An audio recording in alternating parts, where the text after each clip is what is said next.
जय श्री महाकाल। हर हर महादेव। आप सभी साथियों का बहुत बहुत स्वागत है मेरे YouTube चैनल ज्योतिष भक्ति साधना में। मैं पंडित ललित तिवारी आज आप सभी के बीच संतान सप्तमी व्रत की कथा को लेकर के आया हूँ।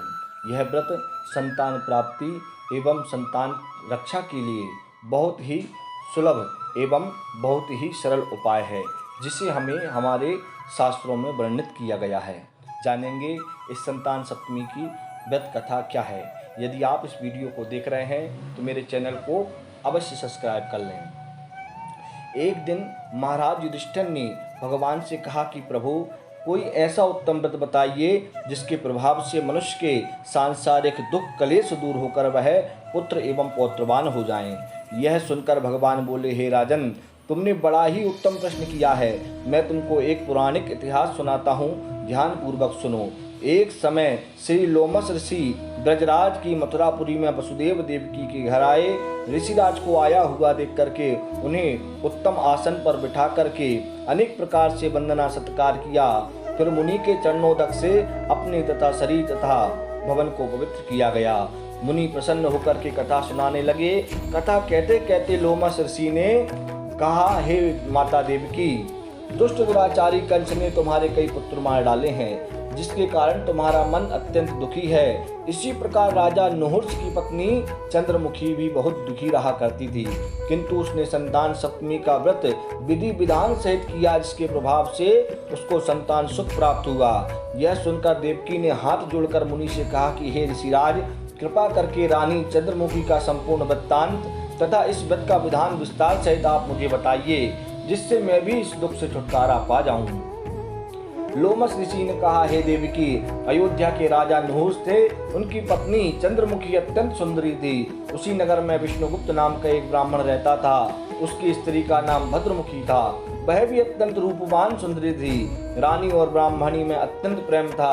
एक दिन दोनों सरयू नदी में स्नान करने के निमित्त गईं। वहां उन्होंने देखा कि अन्य बहुत सी स्त्रियां सरयू नदी में स्नान करके निर्मल वस्त्र पहनकर एक मंडप में श्री शंकर एवं पार्वती की मूर्ति स्थापित करके उनकी पूजन कर रही हैं। रानी और ब्राह्मणी ने भी यह देखकर उन स्त्रियों से पूछा कि बहिना, तुम यह किस देवता की और किस कारण से यह पूजन आदि कर रही हो। यह सुनकर स्त्रियों ने कहा कि हम संतान सप्तमी का व्रत कर रही हैं और हमने शिव पार्वती की पूजन चंदन अक्षत आदि षोडशोपचार विधि से किया है। यह सब इसी पुनीत व्रत का विधान है। यह सुनकर रानी और ब्राह्मणी ने भी इस व्रत के करने का मन ही मन संकल्प कर लिया और घर वापस लौट आई। ब्राह्मणी भद्रमुखी तो इस व्रत को नियम पूर्वक करती, किंतु रानी राजमद के कारण इस व्रत को कभी करती तो कभी भूल जाती। कुछ समय के बाद यह दोनों मर गईं और दूसरे जन्म में रानी ने नरिया व ब्राह्मणी ने मुर्गी की योनि पाई। इधर ब्राह्मणी मुर्गी की योनि में भी कुछ नहीं भूली और भगवान शंकर तथा माता पार्वती का ध्यान करती रही। उधर रानी नरिया की योनि में भी सब कुछ भूल गई। थोड़े समय के बाद दोनों ने यह देह भी त्याग दी। अब इनका तीसरा जन्म पुनः मनुष्य योनि में हुआ। उस ब्राह्मणी ने एक ब्राह्मण के यहाँ कन्या के रूप में जन्म लिया तथा रानी ने एक राजा के यहाँ राजकन्या के रूप में जन्म लिया।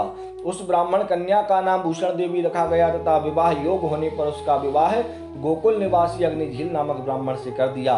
भूषण देवी इतनी सुंदर थी कि वह आभूषण रहित होते हुए भी सुंदर लगती थी और कामदेव की पत्नी रति भी उसके समान ल जाती थी। भूषण देवी के अत्यंत सुंदर सर्वगुण संपन्न चंद्रमा की समान धर्मवीर कर्मनिष्ठ सुशील स्वभाव वाले 8 पुत्र उत्पन्न हुए।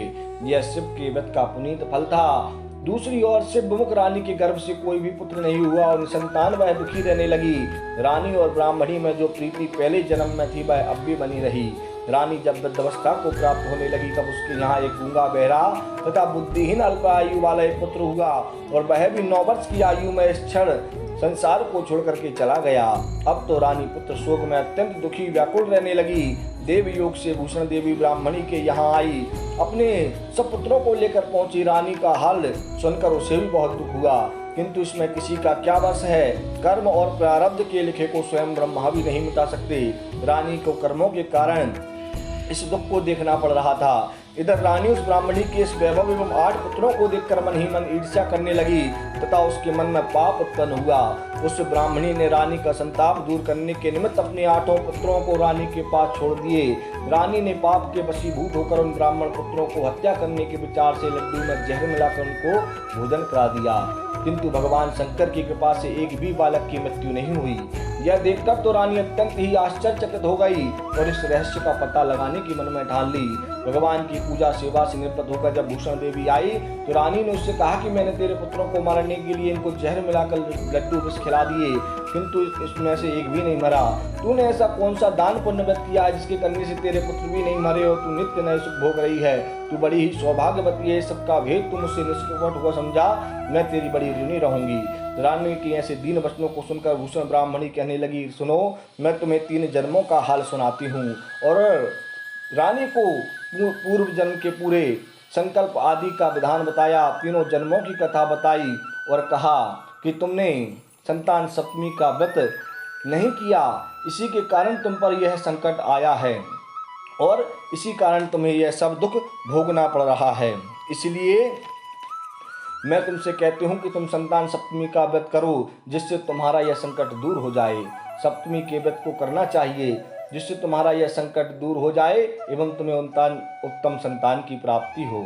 लोमस जी कहते हैं, देवकी, भूषण ब्राह्मणी के मुख से अपने पूर्व जन्म की कथा, व्रत तथा संकल्प इत्यादि सुनकर रानी को पुरानी बातें याद आ गईं तथा वह पश्चाताप करने लगी। अब रानी भूषण ब्राह्मणी के चरणों में पड़ गई, क्षमा याचना करने लगी और भगवान शंकर पार्वती की अपार महिमा के गीत गाने लगी।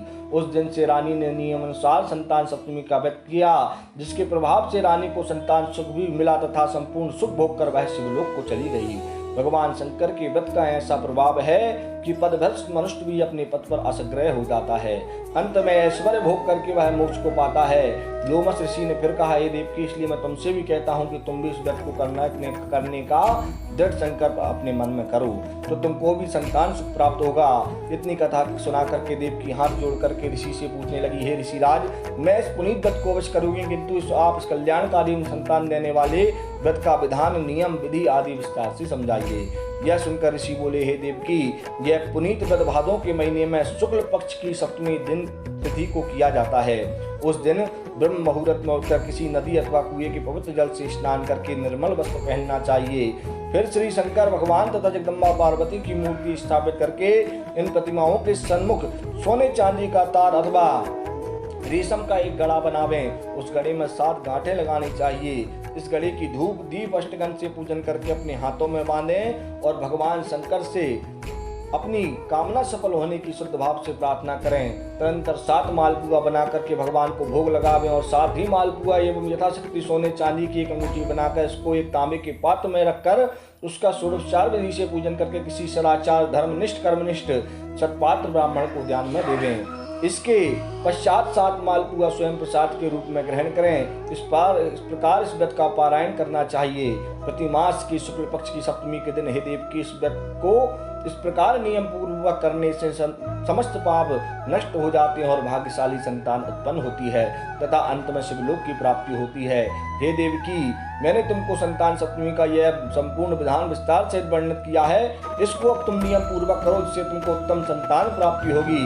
इतनी कथा कहकर के भगवान आनंद करने श्री कृष्ण ने धर्मताल युधिष्ठिर से कहा कि लोमस ऋषि इस प्रकार हमारी माता को शिक्षा देकर चले गए और ऋषि की कथा अनुसार हमारी माता देवकी ने इस व्रत को नियम पूर्वक किया, जिसके प्रभाव से हम उत्पन्न हुए हैं। यह व्रत विशेष रूप से स्त्रियों को तो कल्याणकारी है ही, परंतु पुरुषों को भी समान रूप से कल्याणदायक है। संतान सुख देने वाला, पापों को नाश करने वाला यह उत्तम व्रत है, जिसे स्वयं भी करें तथा दूसरे से भी करावें। नियम पूर्वक जो इस व्रत को करता है और भगवान शंकर एवं पार्वती की सच्चे मन से आराधना करता है, वह निश्चय ही अमर यश प्राप्त करके अंत में शिवलोक को प्राप्त हो जाता है। हर हर महादेव, जय जय शिव शंभु।